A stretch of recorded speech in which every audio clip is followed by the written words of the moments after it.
This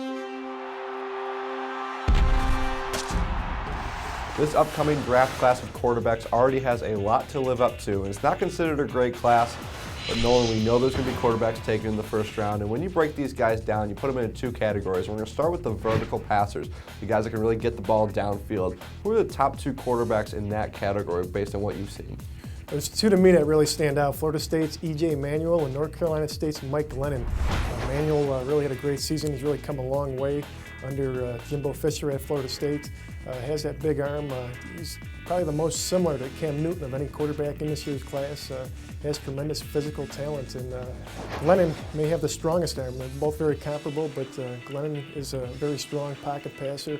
Definitely has to make some more improvement in his confidence level on the field. I think he's still a little wishy-washy at times, very streaky, but he has all the physical talent you want in a vertical passer. Glennon, one of the quarterbacks down in Mobile for the Senior Bowl, the first time that a lot of the NFL coaches get to see some of these guys in live action. We know the scouts have been around the country all year long during the college season to see them. The second category of quarterbacks is the precision passers. Who are the two guys you put there?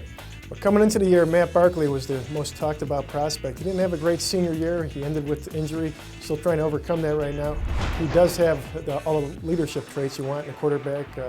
Outstanding, charismatic leader. I think he can really bring together a locker room. That's going to be his strongest trait as we go through the process. I think he'll interview very well. The other precision passer in this year's draft is Syracuse quarterback Ryan Nassib.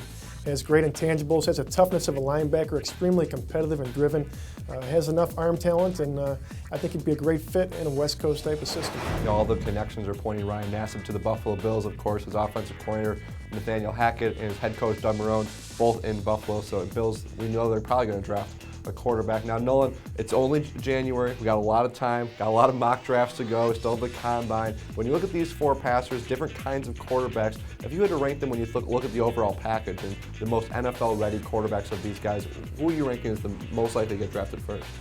Well, Matt Barkley still has the most experience. I think he's the most solid all around when you look at the full package.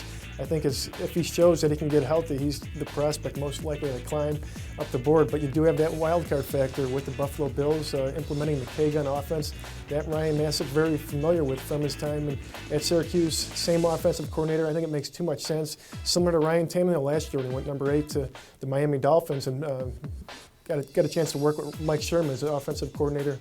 I think there's a similar synergy there that could make a lot of sense at that number 8 spot. So there's a very good chance he could overtake everyone and go first overall. There's going to be a lot of jockeying between these quarterbacks for the next couple months, and we know when the draft comes, we might project only one or two quarterbacks to be taken in the first round. The most important position on the field, we always see people overdrafting quarterbacks, but these are just an early look of some of the top quarterbacks, precision passers, and vertical passers. Be sure to be on the lookout for our draft magazine with full team needs and scouting reports as well. It comes out on March 5th. And for all the best draft coverage, head to our website at profootballweekly.com.